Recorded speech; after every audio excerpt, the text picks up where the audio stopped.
करना चाह रहे हैं, कर नहीं पा रहे हैं, कहाँ बीच में कमी रह जाती है, आखिर ये होता कैसे है कि हम पूरब की ओर जाना चाहते हैं और पश्चिम पहुंच जाते हैं?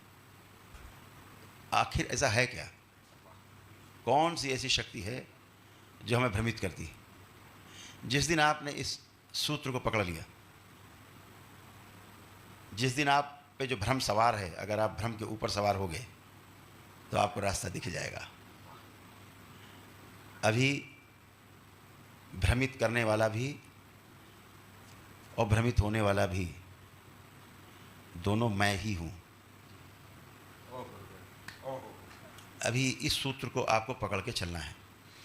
आपका मन, आपका वृत्ति, आपका चित्त, आपकी बुद्धि, ये भ्रमित होते रहते हैं, भ्रमित करते रहते हैं, स्वयं को ड्युअलिटी में फंसा के रखते हैं। तो इसलिए बहुत ध्यान रखना है कहीं बाहर से आप भ्रमित नहीं हो रहे हो। ये भी ध्यान रखना है कि आपका भ्रम कोई बाहर से आके दूर नहीं करेगा। आपको स्वयं को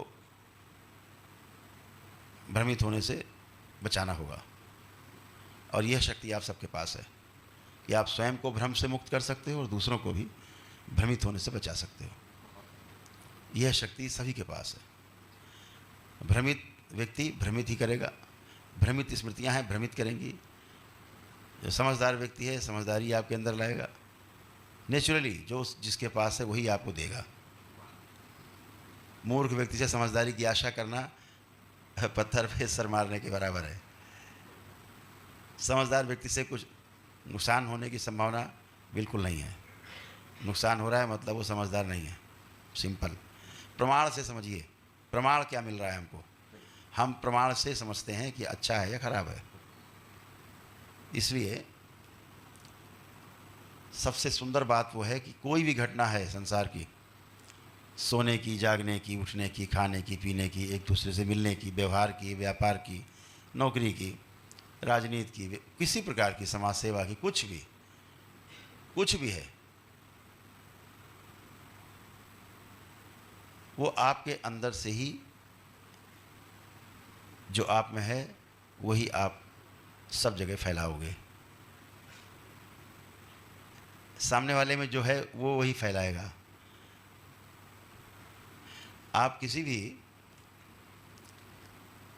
भ्रमित व्यक्ति से आशा मत करिए कि आपको वो कोई सही रास्ता दिखा पाएगा। अपना रास्ता स्वयं ढूंढना है। रास्ते को इंगित किया जा सकता है कि ये इधर चले जाओ। आपको कोई रास्ता चला करके वहाँ पहुँचा नहीं सकता। स्वयं चलना है। और ये सारी क्रियाएं जितनी हो रही हैं, बुद्धि, चित्त, वृत्ति और मन, सब स्वयं में हो रही हैं। ये स्वयं में होने वाली घटनाएं हैं जिन्हें आपको स्वयं को ही ऑब्जर्व करना है। आपके ऑब्जर्वेशन से ही आप समझदारी की ओर बढ़ेंगे। इस बात को ध्यान रखना है। जितना गहरा आपका ऑब्जर्वेशन होगा, जितना आपका ध्यान देना, ध्यान करना जितना गहरा होगा, उतने गहरे में आप चीज़ों को समझते जाएंगे और आत्मसात भी होता जाएगा। आपको पता ही नहीं लगेगा कि आपके आचरण में कब उतर गया। इसलिए पूरा ध्यान अपने ऊपर ही रखना है। सामने वाला कहाँ पहुँचा, सामने वाला वहाँ क्यों नहीं पहुँचा, क्या किया उसने, किसने क्या किया, इस पर ध्यान नहीं देना है। प्रमाण के आधार पर आगे बढ़ना है। प्रमाण नहीं है तो आगे नहीं बढ़ना है। एनर्जी वेस्ट मत करिए। प्रमाण हो, खूब आनंद से आगे बढ़ते रहिए।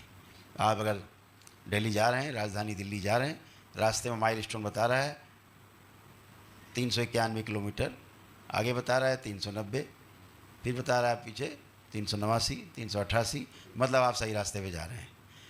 प्रमाण आपको मिलता जा रहा है माइल स्टोन के रूप में। और उसमें दिख जाए कि कलकत्ता 990 किलोमीटर, आप समझ लो गलत आ गए भाई, गलत जा रहे हैं, हम दिल्ली नहीं जा रहे हैं। इसलिए प्रमाण के साथ साथ आगे बढ़ना है। एनर्जी वेस्ट नहीं करना है। स्वयं पे ध्यान रखना है। सूत्र यही है, खुद पर ध्यान रखना है।